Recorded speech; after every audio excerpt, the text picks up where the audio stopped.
Eu quero pedir que você abra a sua Bíblia no livro do Evangelho de Marcos, capítulo número 4, ou desculpa, o capítulo número 8. O Senhor está aqui, amém? Amém. Ele quer falar no nosso coração. Há uma palavra que eu amo muito, que diz, num certo texto, que aonde há o Espírito, aí há liberdade. E o pastor Fernando falou uma frase para mim no início, que eu me identifiquei desde que eu cheguei aqui com esta frase, antes de ele falar. Ele disse: pastor Maurílio, você está em casa. E eu confesso aos irmãos, eu me sinto exatamente nesse lugar, em casa. Amém? Amém. É muito maravilhoso, porque a família de Deus, ela se caracteriza pelo fato de que muitos de nós não nos conhecemos. Mas quando nós nos vemos pela primeira vez, parece que nós já nos conhecemos antes.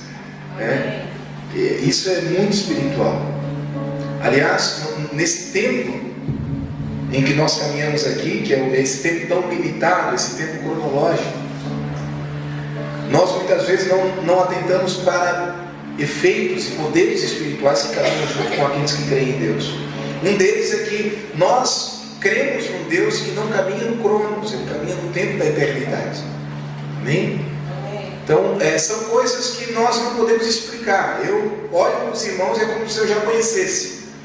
E nós nunca nos víamos antes, ou nos vimos antes. Uma vez uma senhora estava orando na igreja e ela disse assim: pastor Maurílio, eu estou sentindo saudade de um lugar que eu nunca fui. Eu disse: como assim? E ela disse: pastor Maurílio, normalmente a gente sente saudade de lugares que a gente já foi, sim ou não? Você já viajou de férias? Sentiu saudade daquele lugar? Mas você já sentiu saudade de um lugar que você nunca foi? E aquela senhora falava para mim assim: pastor Maurílio, eu sinto saudades do céu.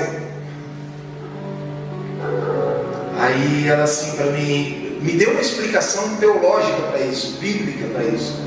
Como é que eu posso sentir saudade de um lugar que eu nunca fui? Sei que vou para lá, mas nunca fui. Aí eu olhei para ela e disse: irmã, eu não tenho a resposta.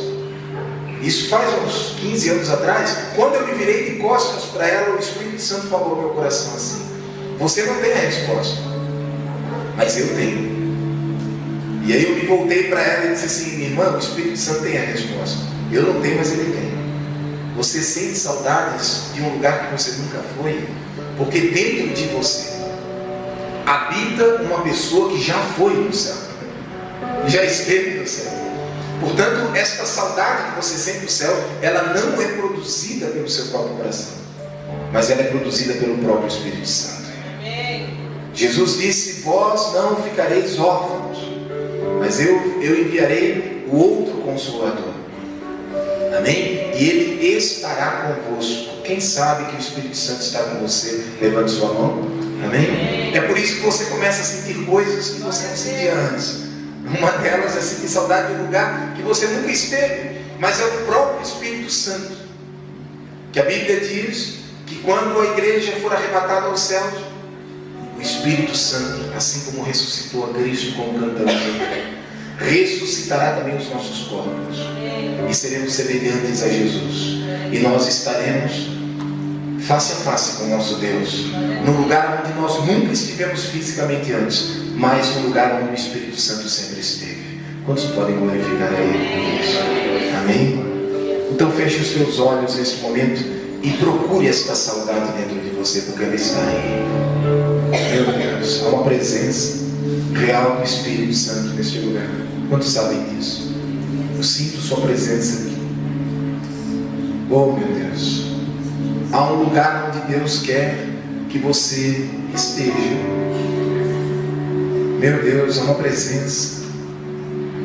É por isso que tem até um hino que nós costumamos cantar, que diz que quem já pisou neste lugar não consegue ficar mais sem estar nele. Não consegue mais se adaptar a outro lugar. Eu não estou dizendo para você que você se transformou numa espécie de ser alienado social ou coisa parecida, mas nós estamos aqui de passagem. Somos A Bíblia diz peregrinos nesta terra. E um dia Jesus Cristo vai voltar para buscar a sua igreja. E nós estaremos para sempre com o Senhor. Meu Deus, Ele está vindo sobre nós.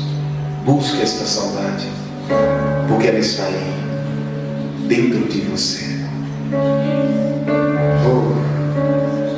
Algo sobrenatural está por acontecer sobre a sua vida nesta manhã. Falo isso sem qualquer centímetro de arrogância por eu estar aqui. O pastor Daniel, né? Vai ser pastor, disse aqui no começo, e eu senti a presença de Deus quando ele falou isso: este culto é para Ele. Meu Deus, Ele está aqui para produzir experiências profundas no teu espírito. Para que você consiga, de uma vez por todas, desvencilhar-se, se libertar de tudo aquilo que ainda te prende. Precisamos de Ti, Espírito Santo. Diga a Ele: eu preciso de Ti, Espírito Santo. Dai-me, Senhor, a visão da Tua glória. Dai-me, Senhor, a visão da Tua presença. Os meus olhos precisam ver. Esteja sensível a Ele neste momento. Ele está vindo. Ele está vindo sobre nós. Fale para Ele alguma coisa que você tem vontade, desejo de falar nesta hora. Diga o quanto você o ama, com palavras simples. Abra sua boca e diga: eu te amo, Espírito Santo. Tu és a pessoa mais importante neste lugar. Eu abro mão dos sentimentos que estão no meu coração. Eu abro mão das minhas inclinações, dos meus apontamentos. Eu abro mão de tudo, porque eu te preciso. Tu és a maior riqueza dentro de mim. Meu Deus, Ele está vindo, queridos. Há uma unção neste lugar. Meu Deus. Simples demais. Você não precisa de uma fórmula. Você só precisa dizer a Ele: eu te amo, Espírito Santo. Eu te amo, Espírito Santo. Eu não tenho muita coisa a dizer a Ti, Espírito, mas eu te amo. Eu te amo, Espírito. Se você puder transformar esta canção na sua oração, mesmo que você não conheça a letra deste hino, mas com os olhos fechados, comece a fazer desta canção a sua oração nesta hora, porque todos nós precisamos de uma visão. Quantos precisam de uma visão? Meu Deus, amém.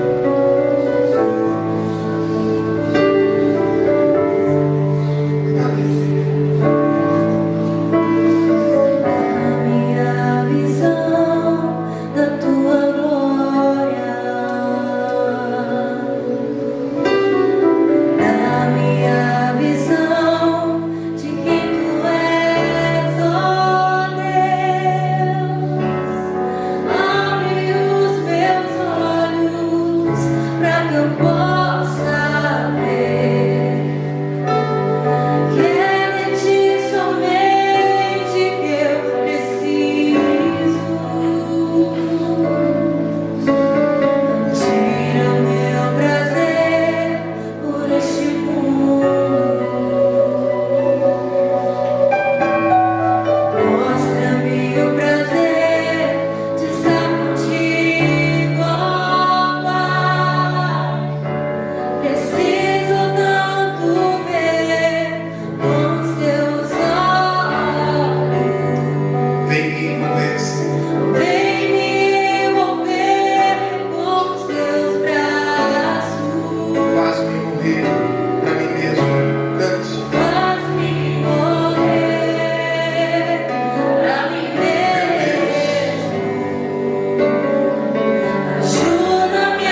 suas mãos, levante suas mãos, adore Ele, adore o Senhor, adore o Senhor com toda a tua força. Meu Deus, na minha visão da tua glória, dá minha visão, na Senhor, minha visão de quem Tu és. tu és, ó Deus. Abre os teus olhos para que eu possa ver, que é de ti somente que eu preciso. Tira o meu prazer por este mundo. Oh Espírito Santo, Mostra-me o prazer de estar contigo, ó Pai. Preciso tanto ver com os teus olhos. Vem me envolver com os teus braços. cante a Ele, faz-me morrer para mim mesmo, Senhor. Faz-me morrer. Oh, eu preciso dessa experiência. Ajuda-me, ó Espírito Santo, Ajuda-me a viver para Ti. ó Deus. Faz-me entender que és tudo que eu preciso. Eu sou teu e tu és meu. Eu sou teu e tu és meu, Jesus. Eu sou teu e tu és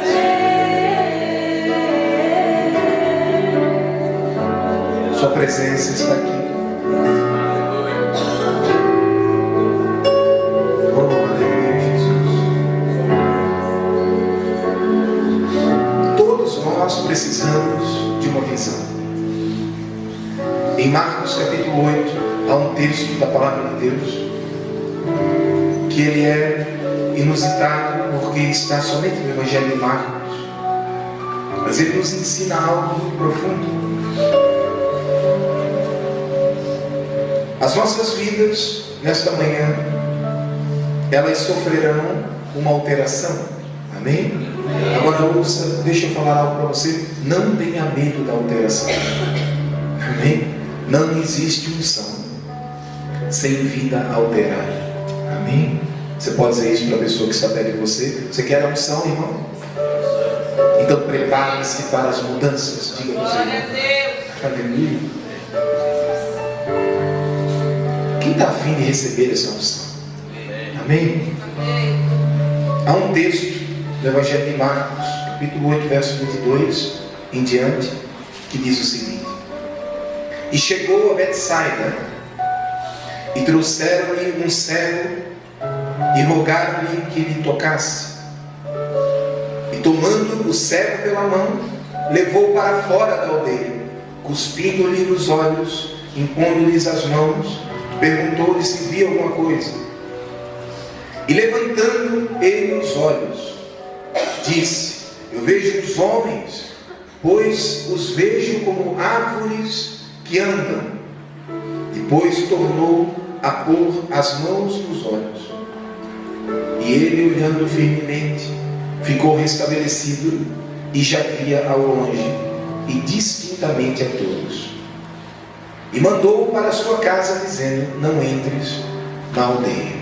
Amém? Queridos irmãos, este cego aqui, ele representa exatamente uma geração que não aceita alteração.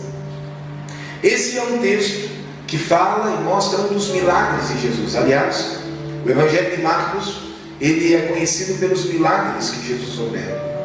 Por incrível que pareça, é o Evangelho que tem menos capítulos, mas é o Evangelho que contém maior quantidade de milagres. Já começa no capítulo 1, com Jesus trabalhando, expulsando demônios.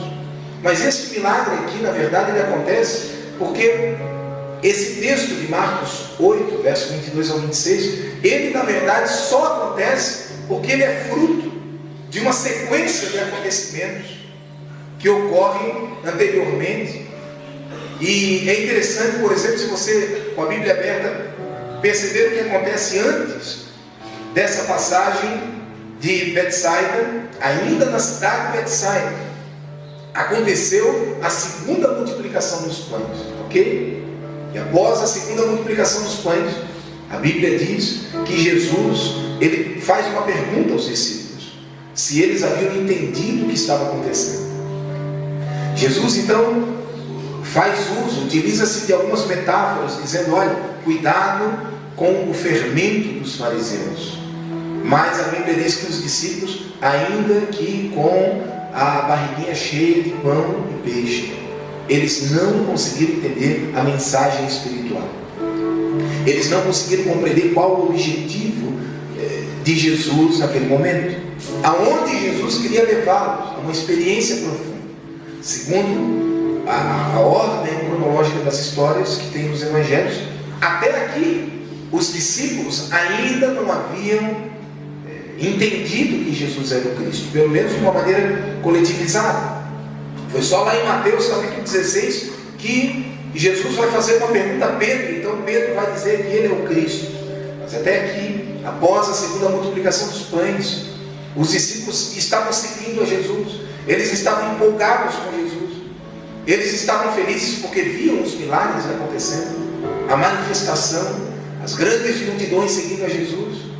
Mas Jesus queria pelo menos dar a eles uma pista. Diga comigo, para eu ver. Tudo deve começar com uma pista. Amém? E Jesus está encaminhando eles, dando uma pista para eles. Olha, vocês não entenderam nada. Acompanhe comigo, por exemplo, o que está escrito no versículo 17, versículos antes desse contexto. Diz aqui, capítulo 8, verso 17: e Jesus, conhecendo isso, disse-lhes: para que arrazoais que não tendes pão? Não considerastes, nem compreendestes? A palavra compreender, inclusive no original, é não deixastes entrar no coração. Ou seja, havia uma total dependência dos discípulos deixar, permitir que essa palavra entrasse no coração. E aí Jesus continua. Olha só: tendes ainda o vosso coração endurecido? Ele faz uma pergunta. Aí olha o versículo 18, acompanhe comigo. Tendo olhos, não vedes, e tendo ouvidos, não ouvis, e não vos lembrais. Jesus está indignado, exortando os discípulos, as pessoas, os fariseus, aqueles que estão ao redor, dizendo o seguinte: vocês veem os milagres, mas não conseguem ver o propósito. O que eu vou fazer com vocês? Aí então a Bíblia diz que ele vai até um lugar chamado Betsaida. Diga comigo, Betsaida. Sabe, irmãos, a maior crise do ser humano é a falta de visão. Amém? Há uma diferença, ouça isso, há uma grande diferença, uma diferença dicotômica entre vista e visão. A vista, eu costumo dizer que ela é uma função dos olhos, mas a visão é uma função do coração. Jesus disse: olha, vocês têm olhos, mas vocês não conseguem ver. Vocês têm ouvidos, mas não conseguem ouvir. E muitos de nós não conseguimos ver por N motivos, por vários motivos. Por exemplo, prisões do passado muitas vezes nos impedem de ver, de avançar. O apóstolo Paulo disse em certa passagem em Filipenses: uma coisa eu faço, é que olhando para as coisas que estão diante de mim, eu avanço até elas, eu prossigo para o alvo. E aí ele continua dizendo, né? Esquecendo-me das coisas que para trás ficam. Então, prisões do passado nos impedem de avançar. Agora, eles estão numa cidade chamada Betsaida. Eu acho tremendo como Jesus ele é sábio na maneira dele tratar os discípulos. Betsaida significa casa de pesca. Há duas características dessa cidade que é importante para a gente entender o que está acontecendo aqui. Primeiro, Betsaida é caracterizada por ser uma cidade próximo ao lago de Genezaré, conhecida pela grande quantidade de pesca, por isso o nome Casa de Pesca. Havia uma grande concentração de pescadores que moravam em Betsaida. A cidade era conhecida por duas características. A primeira é que as pessoas tudo na vida que elas pensavam estava ou gravitava ao redor de um único pensamento: a mente de um pescador, a mente de alguém que acordava pela manhã, ia pescar, pescava o seu peixe, voltava para casa, comia o peixe e aí no outro dia voltava a fazer a mesma coisa. A segunda característica dessa cidade chamada Betsaida, isso é bem interessante. Ela era uma cidade consagrada. Ela foi uma cidade fundada por Filipe IV, se eu não estou enganado, e a esposa de Filipe, que se chamava Júlia, ela veio a falecer, e diz a mitologia grega que esta mulher se transformou num deus, uma deusa chamada Lívia. Agora olha que interessante, o pensamento central desta cidade era baseado na história da vida ou da vivência, enquanto Júlia, que se transformou em deusa Lívia, vivera nas terras de Betsaida. E Lívia era uma mulher muito orgulhosa. Ela cuidava do seu corpo, ela se cuidava do seu marido, mas após ela ficar viúva, Filipe havia morrido numa batalha, e diz a história grega que ela se transformou numa mulher muito soberba. A cidade possuía duas características. Uma era uma mentalidade que estava engessada, absolutamente limitada, redomada por um pensamento, uma mente que não avançava, não conseguia enxergar além dos limites da cidade, culturalmente por causa da pesca. E a outra era uma grade, uma prisão que prendia a mente daquela cidade, porque eles, a principal característica, a principal ramificação da soberba é uma palavra chamada incredulidade. Foi por isso que os discípulos, eles foram entendidos, compreendidos por Jesus acerca dessa cidade. Quando Jesus olhou para essa cidade e disse: olha, ai de ti, um dos ais das 3 cidades impenitentes que Jesus, que é citado em Mateus capítulo 11, uma delas é Betsaida. Porque esta, por exemplo, foi uma cidade que pediu sinais para Jesus. Está escrito na Bíblia. Eles pediram um sinal e Jesus disse: não será dado um sinal. Betsaida, então, era caracterizada por esses 2 pontos. Primeiro, havia um limite de visão, havia um limite de progresso, porque a mente era de pescador. Com todo respeito, se tem alguém aqui que trabalha com pesca, eu estou falando num contexto cultural.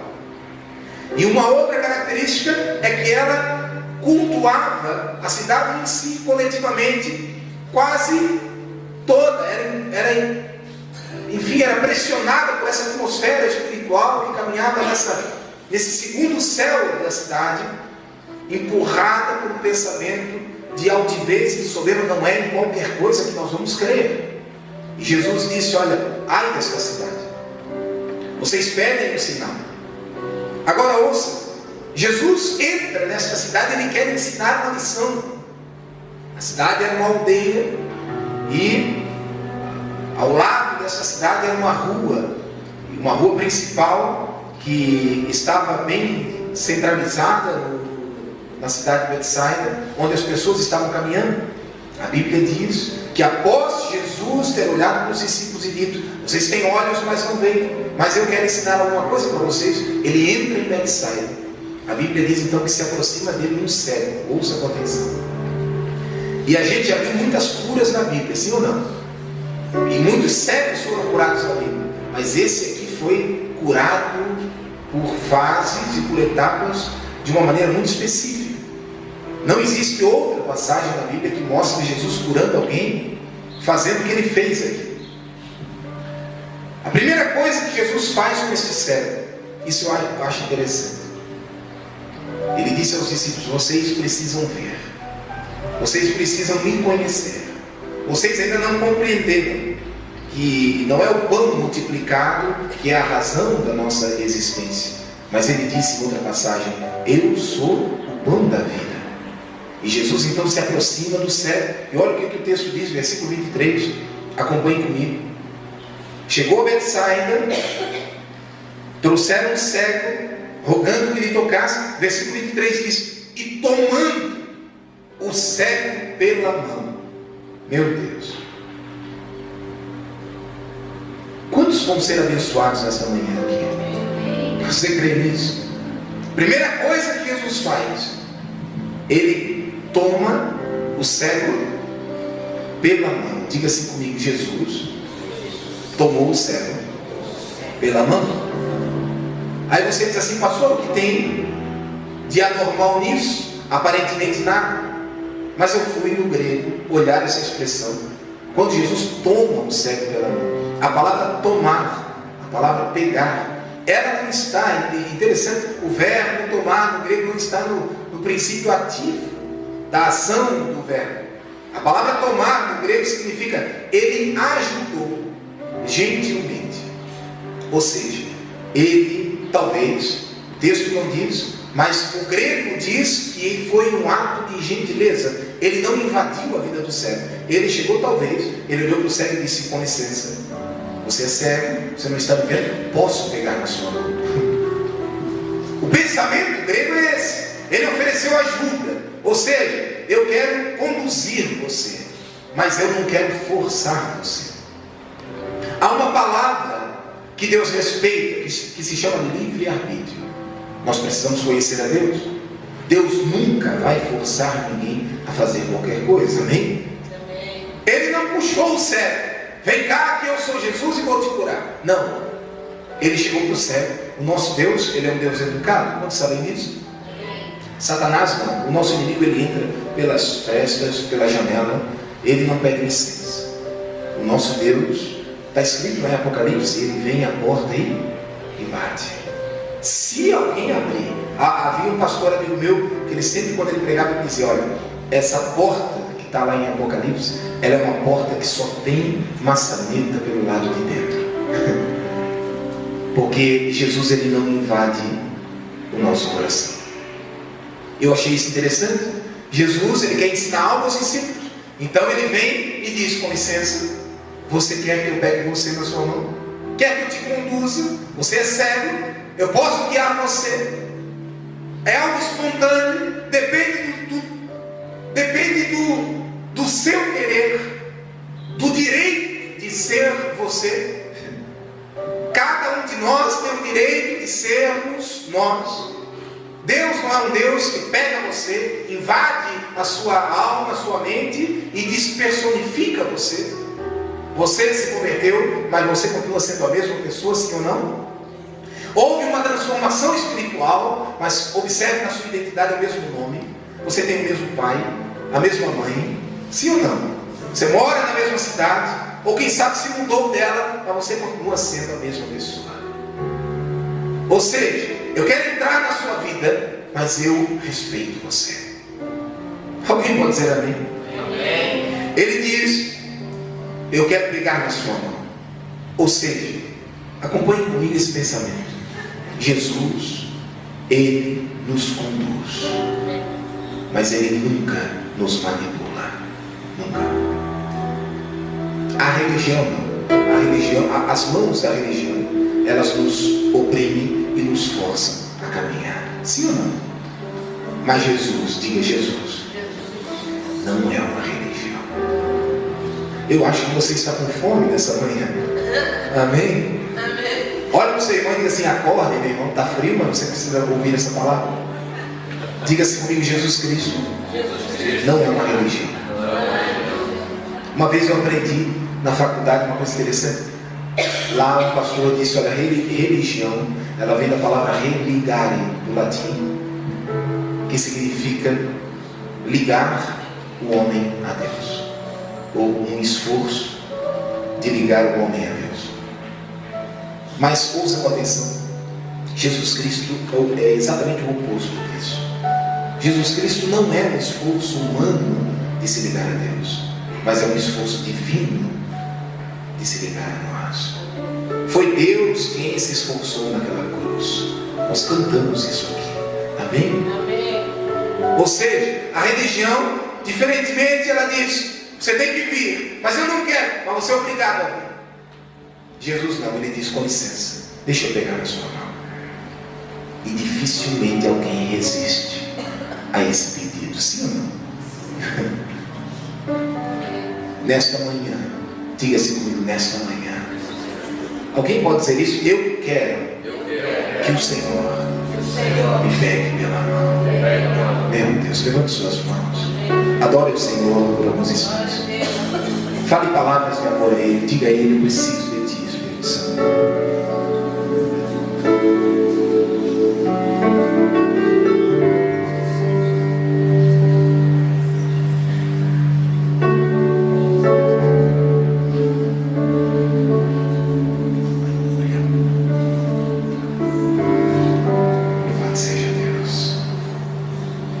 O texto diz que tomando o cego pela mão,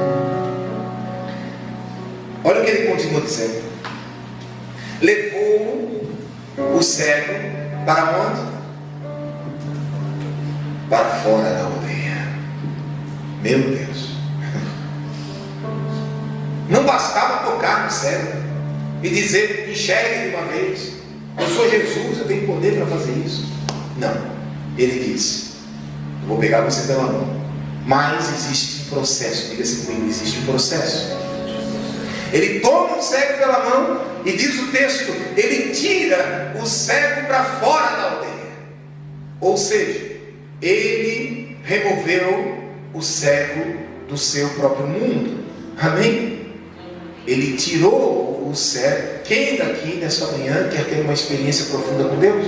Amém. Prepare-se, porque ele vai te levar para fora da aldeia. Ele vai te levar para fora desse pseudo conforto. Amém? Amém? A primeira coisa que Jesus faz para nos dar uma visão é nos pegar pela mão. E a segunda coisa, a gente pensa que está tudo bem, ele começa a mover as nossas vidas. Amém? Amém. É que a nossa vida está muito parada, sim ou não? E ele precisa começar a causar um movimento aí.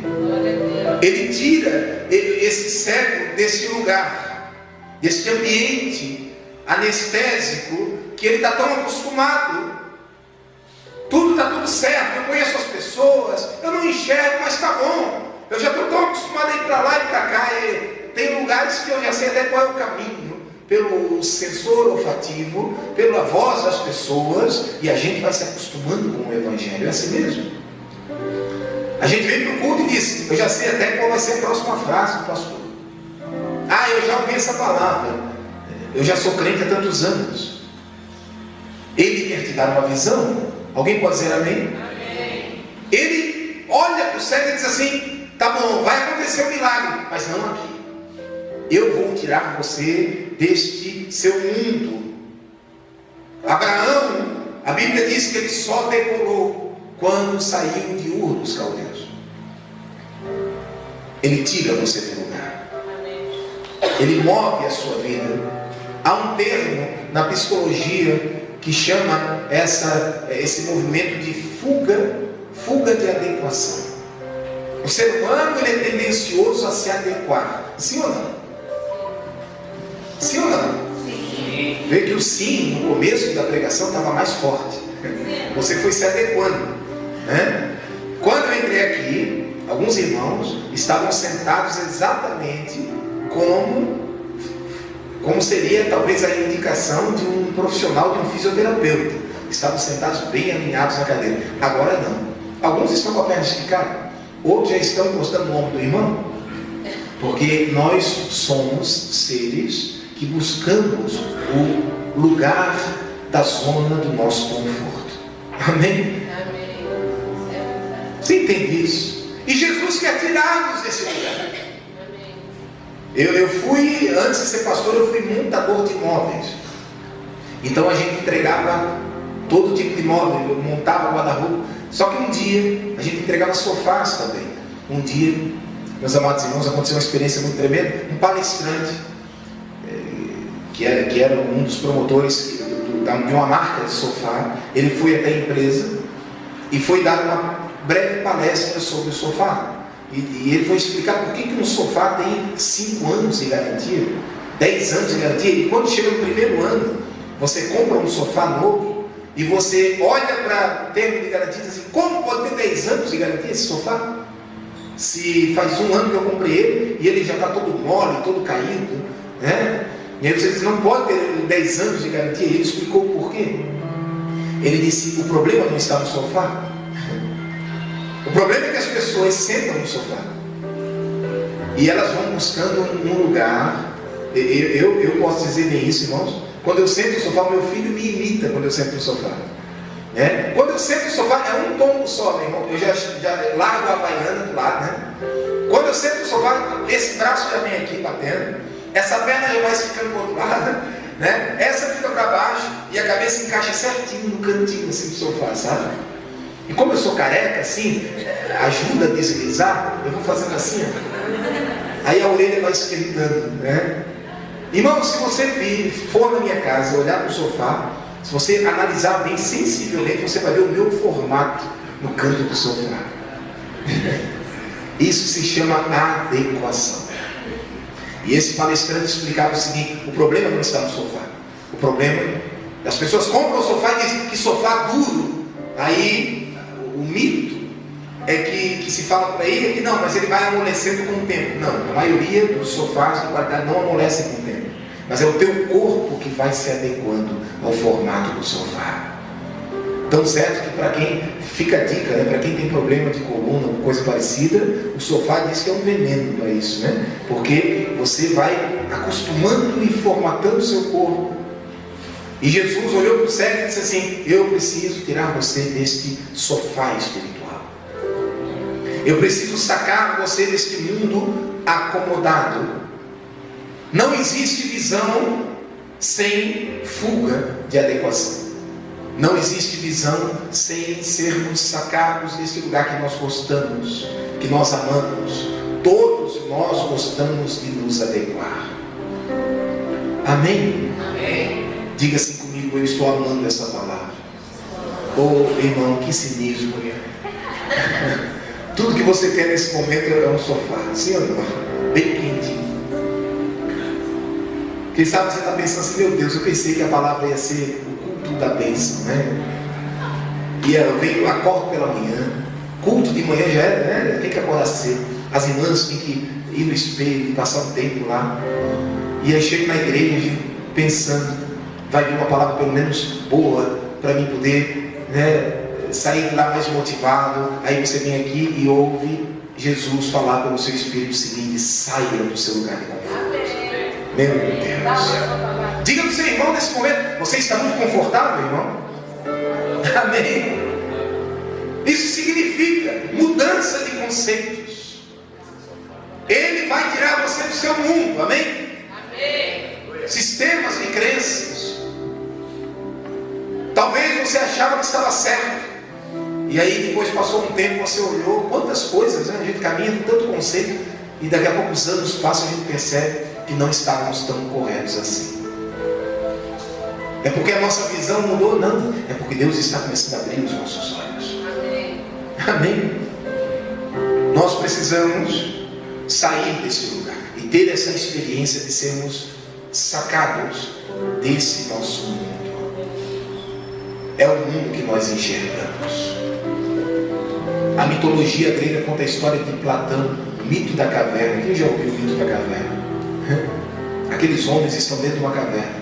Há um fogo atrás fazendo sombra no corpo deles. E esse é o mundo deles. Tudo que eles conseguem enxergar. Até que um deles decide sair da caverna. E aí ele vê o mundo lá fora. E ele se empolga com o mundo lá fora. E quando ele volta para a caverna, ele é chamado de louco. Porque o mundo real é esse aqui, essa parede, essa sombra. Embora seja irreal, é tudo que temos. A religião, ela produz uma imagem, mas ela não produz uma visão.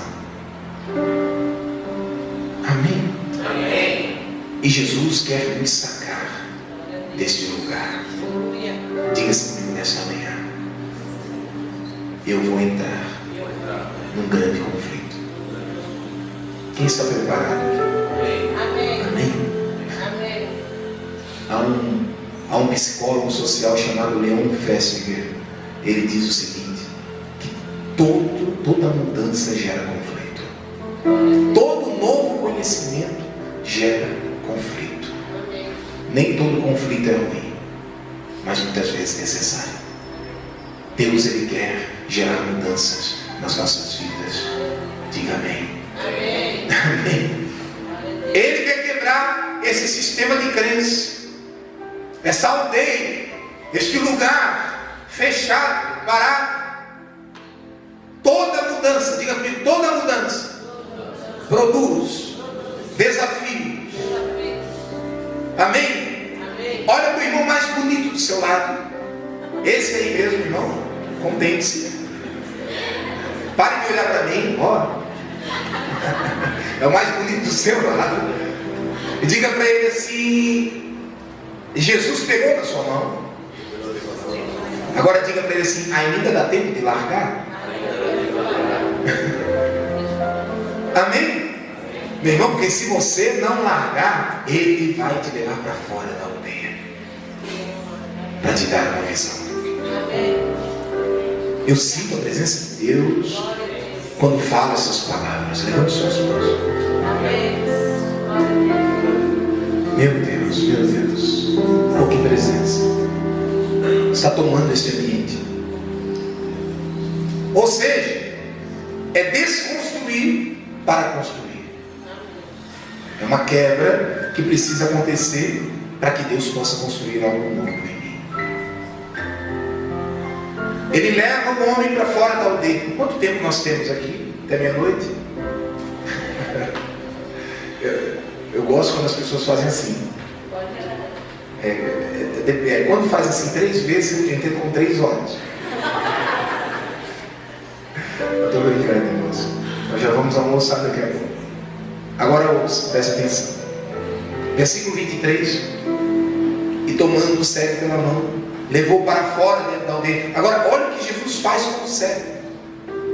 Ele leva o cego exatamente nesse lugar, fora da aldeia, nesse lugar onde o ambiente da aldeia, a concentração, o pensamento da aldeia já não é mais presente, porque há uma rua que as pessoas estão passando, há um movimento, ida e vinda de pessoas.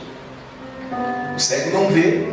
E aí então Jesus, ele faz uma coisa absolutamente inusitada, específica. Ele cospe nos olhos do cego. Está escrito aqui, sim ou não? Cuspindo-lhe nos olhos. Um dia eu fui pregar numa cidade chamada Ilhabela, litoral de São Paulo. Eu passando por uma cidadezinha, eu acho que era Bertioga, perto de Santos.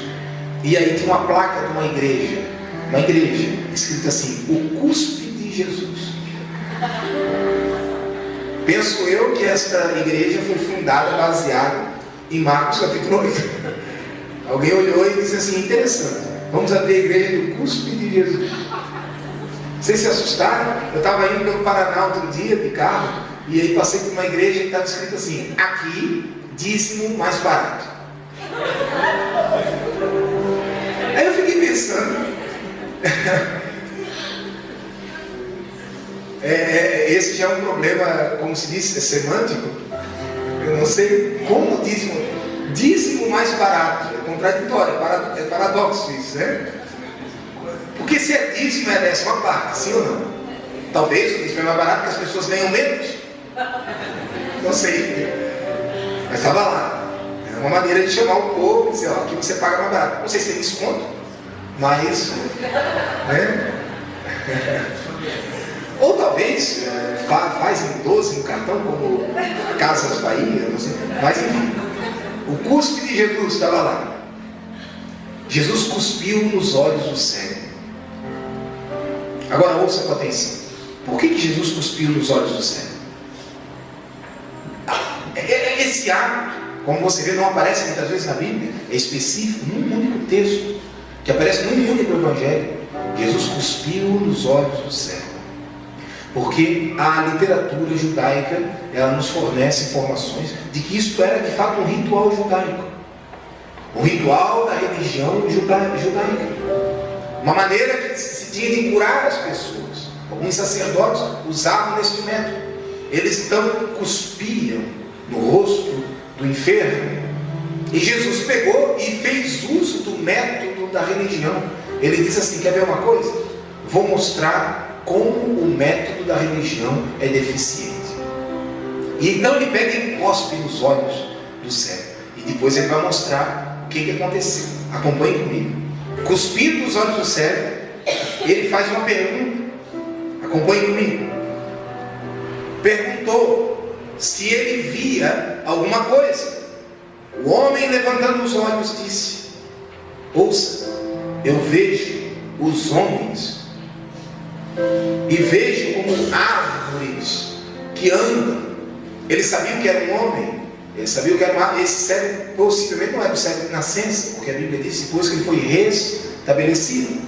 Era alguém que já tinha enxergado algum dia e passou a não enxergar mais.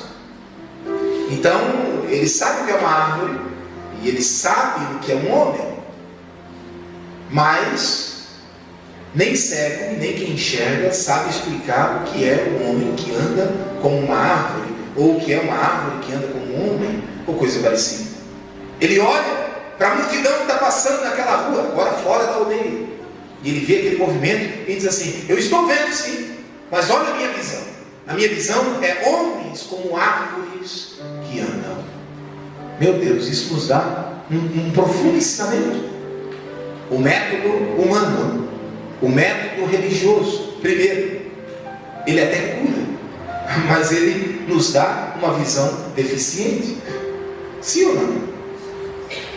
Ok? A primeira coisa que nos ensina, árvore que anda, homens que andam como árvore, isso é uma tremenda confusão. E é isso que acontece. A religião, ela confunde. Sim ou não? Agora, há uma segunda lição que impera nesse contexto de consequência da manifestação do rito judaico, do rito religioso, do método humano. Jesus, ele olha para os discípulos: vocês querem ver uma coisa? Cuspiu no homem, vou fazer uso daquele que vocês fazem. E aí ele olha para os fariseus e diz: ó, é assim que vocês fazem? Então vamos ver. O que tu vês agora? Ele diz: árvores como homens, ou árvores que andam como homens, homens que andam como árvores. Depende da tradução, sempre tem uma diferença. Árvore não anda, sim ou não? Agora, uma árvore em movimento, eu achei interessante. A árvore, a característica de uma árvore, inclusive uma vez eu fiz, há muitos anos atrás, né, a carteira de motorista, não muitos anos, para você não pensar que eu sou tão velho, né? Eu fiz a carteira de motorista e num teste chamado psicotécnico, já ouviu? O professor mandou desenhar uma árvore. E aí as pessoas desenharam uma árvore. E a maioria delas reprovou no teste psicotécnico. Porque fizeram uma árvore assim, no ar, ao léu, né? Sem um chão, sem uma base. E aí o professor explicava: olha, essa árvore, ela é muito bonita. Teve gente que botou até flores, frutos. A árvore ficou um desenho bonito, mas não tinha aquela base embaixo. Porque a característica de uma árvore, né? Houve um vendaval agora em Santa Catarina, uma semana atrás, e uma árvore foi arrancada. Subentende-se que aquela árvore morreu porque a raiz dela saiu da terra. Sim ou não? A característica de uma árvore é estar enraizada. Amém? Agora, esta árvore não está enraizada. Ela parece homens que caminham. Ou seja, essa vida sem raiz é exatamente produzida pelo método humano. Todo o método humano, diga-me, todo o método humano gera vidas sem raízes. O que representa a raiz? Presta atenção. Uma vida, eu descobri na Bíblia que uma vida sem raiz é uma vida infrutífera. Porque a raiz é exatamente aquela que tem como objetivo achar água para que a árvore permaneça viva. É por isso que lá, se eu não estou enganado, no livro de Jó, no capítulo 14, tem até um hino que a gente cantava antigamente, o cheiro das águas, né? A Bíblia diz que a árvore, ainda que cortada, como é que ela sobrevive? Ao cheiro das águas brotará. O Salmo de número 1, verso 3, diz que o justo será como Como é que diz lá? Será como árvore plantada, enraizada, junto a ribeiros de águas. Ponto? Não, vírgula. Que dará o seu fruto na estação própria. Então, vida com raiz significa garantia de frutibilidade. A minha visão é deficiente, além de tudo é confusa, e além de tudo, o que a religião produz é exatamente isso. É uma árvore aparentemente frondosa, mas não tem raiz. É por isso que as pessoas estão pulando de igreja em igreja e não conseguem achar uma identidade cristã. O problema não está nas igrejas, o problema está numa vida sem raiz. Alguém pode dizer amém? Amém. O problema está nessa dificuldade de ter um encontro real com Jesus, de ter uma visão. Diga nesta manhã: eu preciso de uma visão. Amém? Provérbios 12, verso 12 diz assim: que o jugo, a raiz do justo dará o seu fruto. Meu Deus. Vida com raiz, diga assim: vida com raiz. O grande problema é que nós não estamos plantados junto às águas. Jeremias, ele profetizou, e logo no capítulo 2 ele disse: olha, 2 maldades cometeram o meu povo. Está falando do povo de Deus. Largaram a mim, abandonaram a mim o Senhor. Essa foi a primeira maldade. E a segunda maldade: largaram também a fonte das águas e cavaram para si cisternas rotas. Ou seja, largaram a adoração, largaram a minha presença, a minha palavra, a vida frutífera, para cavarem para si uma vida de religião. Meu Deus, meu Deus. Há uma presença real do Espírito aqui. Amém? Perceba, Jesus não quer só curar um cego. Amém?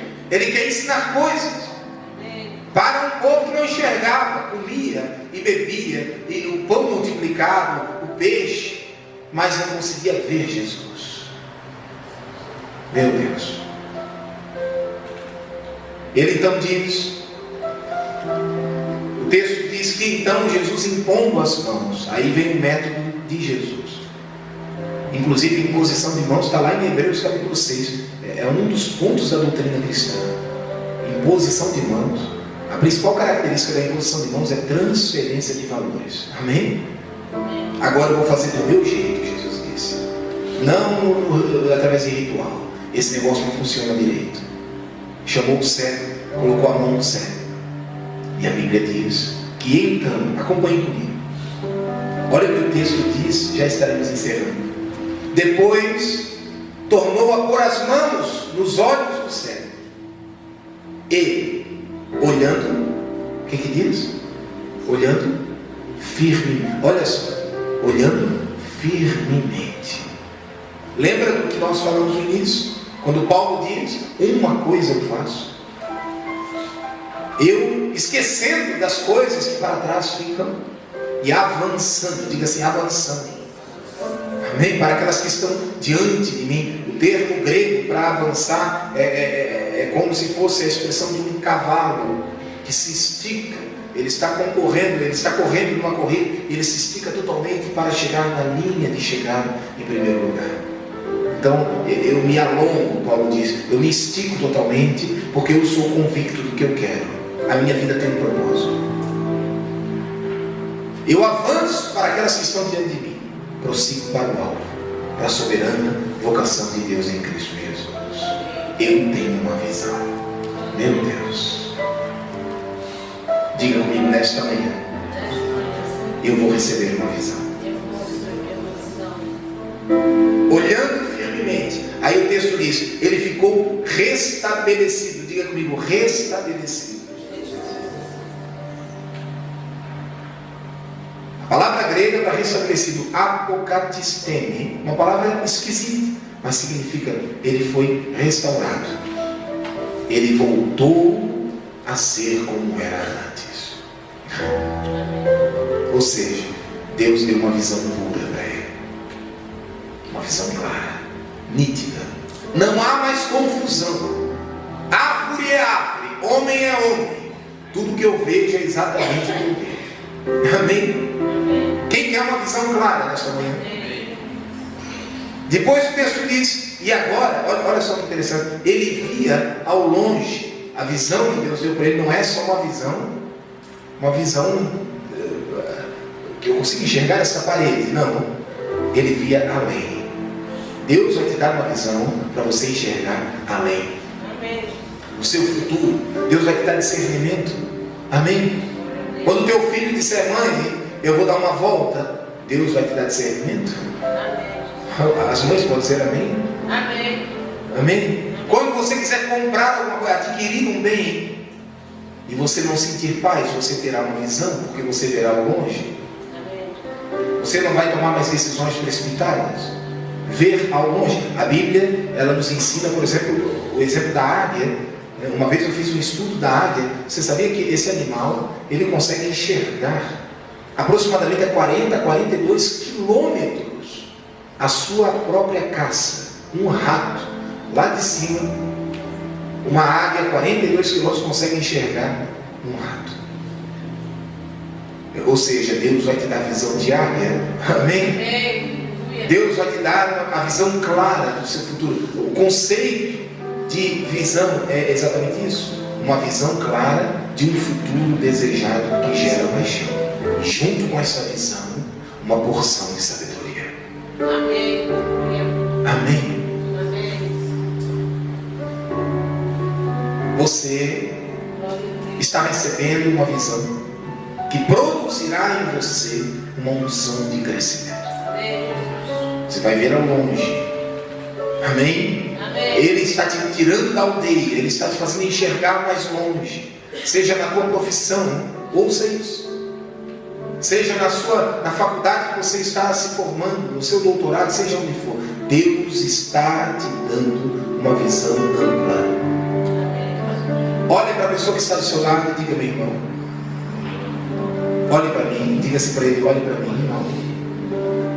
Bata no ombro dele e diz assim, você me respeite.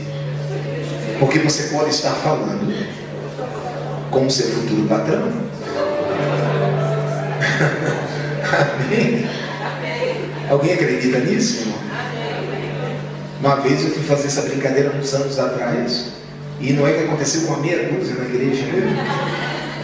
Com aqueles que não acreditaram ficaram para trás. Quem acreditou virou patrão. Deus está te dando uma visão. Restabelecimento, olhar firme, não mais oscilante. Você vai enxergar ao longe e, acima de tudo, você vai conseguir distinguir o que é do que não é. Quando se aproximar alguém mal intencionado de você, meu irmão, alguma coisa vai acontecer, você sabe. E você vai tratar com toda a educação, dizendo, olá, bom dia, mas você sabe. O discernimento é algo tremendo. Eu não abro mão disso, é o maior tesouro que eu recebi de Jesus. Porque o discernimento faz você olhar a pessoa de longe. Está lá do outro lado da esquina e você sabe. Meu Deus. Meu Deus. Um dia eu estava pregando numa igreja, uma mulher não parava de chorar. O pastor veio para mim e disse assim, pastor Maurício, esta irmã que está chorando é a nossa, o nosso, como diz?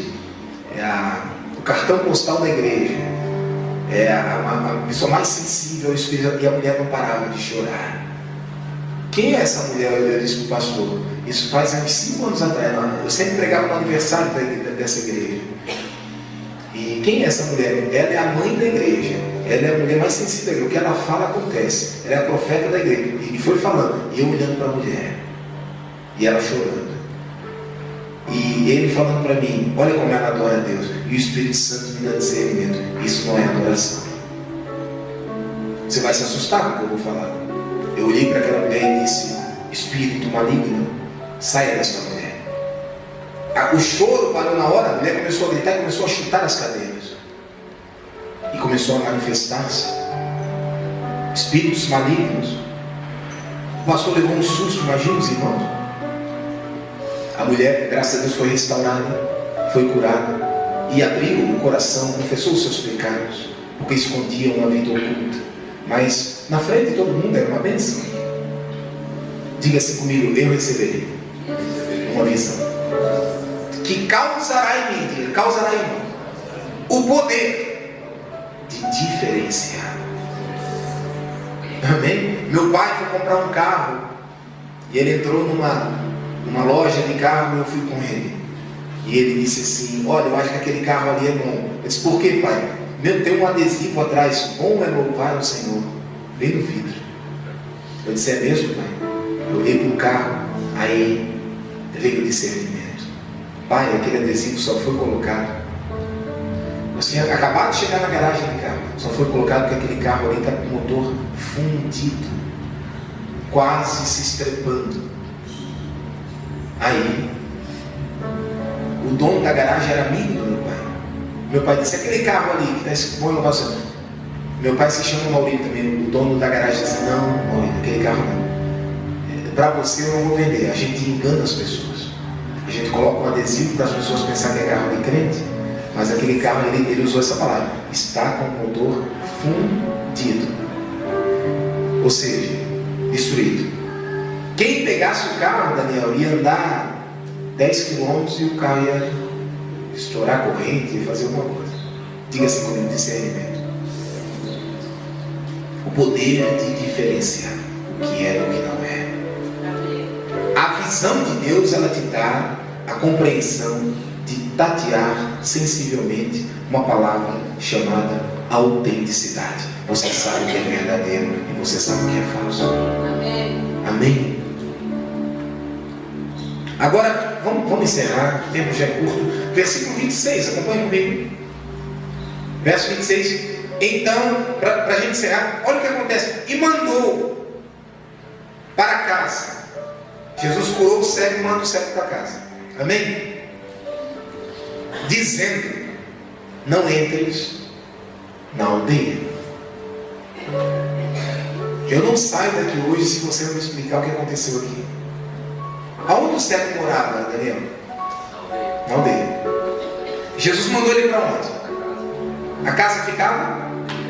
Logo, o que Jesus deveria dizer para ele era o seguinte: vá para casa, entre na aldeia. Jesus disse: volte para casa, mas não entre na aldeia. Alguém, por favor, pode explicar isso? Se a casa do homem ficava na aldeia, Jesus manda ele para casa e manda ele não entrar na aldeia. Opção número 1: o cego tinha várias casas, né, de praia em Cafarnaum.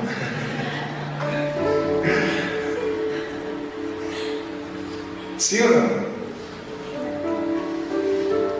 Opção número 2: o cego não tinha casa. Jesus acaba de dar uma casa para ele, fora da aldeia. Não, o cego morava na aldeia. Mas Jesus disse: não entres na aldeia. Como eu vou para casa sem entrar na aldeia? Pastor Maurício, Pastor Fernando chega para mim no final: bom retorno para sua casa, mas não entre em Navegantes. Eu vou olhar para ele, vou dar um abraço e vou dizer: Jesus,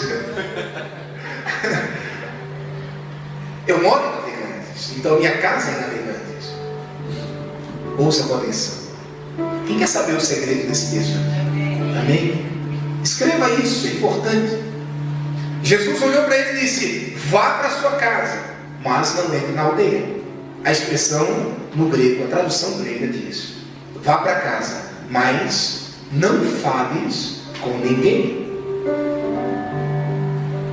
Há uma tradução, uma transliteração do grego, se eu não estou enganado, para a língua alemã. Martinho Lutero traduziu dizendo o seguinte: vá para casa, mas não compartilhe da mentalidade da aldeia. Vocês estão entendendo? Jesus não quer alienar você. Amém? Amém. Jesus, quando Ele quer mudar a sua vida, Ele não muda você de cidade, de país, nada disso. Na maioria das vezes, Ele gera uma transformação em você, dentro da aldeia. Ele fez todo o processo, tirou o homem da aldeia para comunicar uma mensagem, mas Ele disse: agora volte para o seu mundo real. Faça a diferença onde você está. Meu Deus. Alguém pode dizer amém? Amém. Deus vai me usar na África como missionário. Tem uma África bem pertinho de você. Talvez é o seu vizinho que está pensando em uma palavra e você nunca falou do amor de Deus para ele. Amém? Amém. Aleluia. Eu comecei a praticar esporte e aí eu precisava cuidar da minha saúde. E aí tinha um jovem na academia que era drogado. Eu encontrei ele uma vez na praia, 3 horas da manhã, jogado na calçada, sob efeito de droga. E ele fazia a arte marcial, jiu-jitsu. Eu disse, eu vou fazer jiu-jitsu também. Batizamos esse jovem há 2 anos atrás. E aí, mais de 5 ou 6 atletas do jiu-jitsu entregaram já a vida para Jesus. Às vezes na igreja lá ficam umas 2 fileiras assim, só de lutador de jiu-jitsu. Todo mundo com a cara feia, orelha estourada, chorando por Jesus. Aí ontem aconteceu uma coisa que eu estava há anos orando a Deus. Cada vez que eu entrava no tatame, eu cumprimentava o meu mestre lá do jiu-jitsu e sempre dizia para ele, aqui você é meu mestre, mas um dia eu serei o teu mestre, no meu ambiente. Ele começava a rir, totalmente incrédulo, deu ordem para sua esposa para não visitar a igreja evangélica, só se quiser ir em alguma igreja, vai na católica, e não gosta de crente. Aí ontem de manhã ele ligou lá para casa dizendo, pastor, dá para você vir na minha casa orar? E era de noite, eu estava falando do amor de Deus para ele, restaurando o casamento, ajudando, contribuindo, e ele permitindo que a sua casa recebesse a oração. Amém? Essas coisas só acontecem dentro da aldeia. Amém? Volte para casa. Você mora na aldeia, mas você não pensa mais com a mente de um pescador. Betsaida, você foi desintoxicado dessa mentalidade. Agora você tem uma visão. Amém? Agora você tem uma visão. Volte para casa. Não se trata de uma desconexão social, familiar. Tem gente que se converte, vira tão crente que nem fala mais com o pai, com a mãe.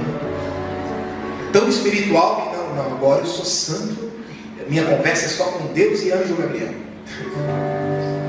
Não, meu irmão, agora Deus quer que você abrace os seus familiares. Mas não pense mais como eles. Amém? Se eu fosse pensar como a origem da minha família, irmãos, eu nasci num lar muito pobre, muito pobre.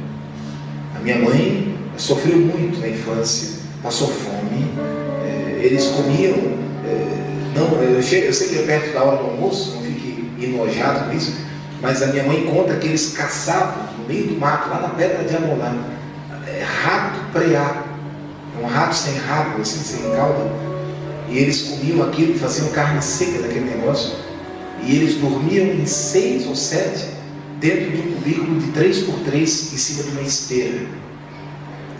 Então a minha mãe foi conhecer o que era um peixe, o que era uma carne, quando tinha 13 anos de idade.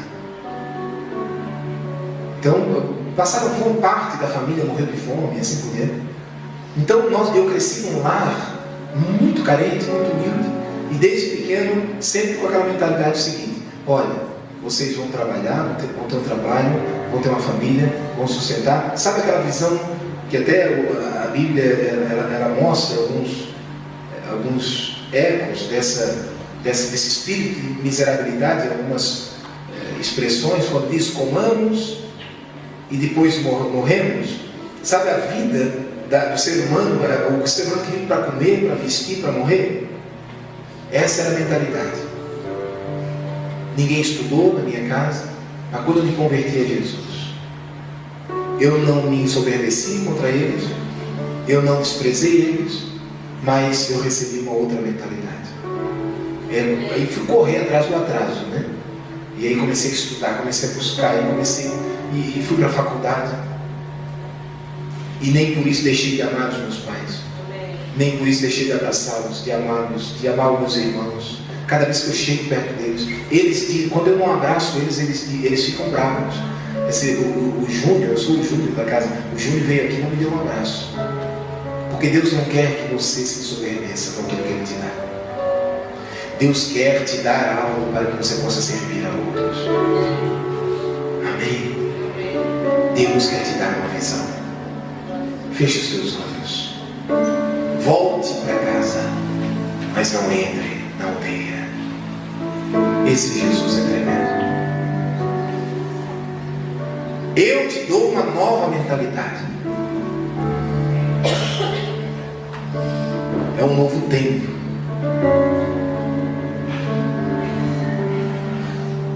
Eu vou pegar você pela mão, diz o Senhor. Vou tirar você da aldeia, desse ambiente incômodo. Vou sacar você daí. Vou mostrar para você que o método humano é falido, te dá uma visão deficiente. Vou te dar uma visão firme. Você vai enxergar ao longe, você será restabelecido, você verá distintamente. E quando você voltar para casa, você não pensará mais como aldeia. Oh meu Deus, você pensará como a mente do reino. Meu Deus, meu Deus. O que Deus te dá não cabe numa aldeia. Você ouviu isso, irmão? Esta palavra saiu do coração de Deus para você. O que Deus está te dando nesta manhã não cabe dentro de uma aldeia.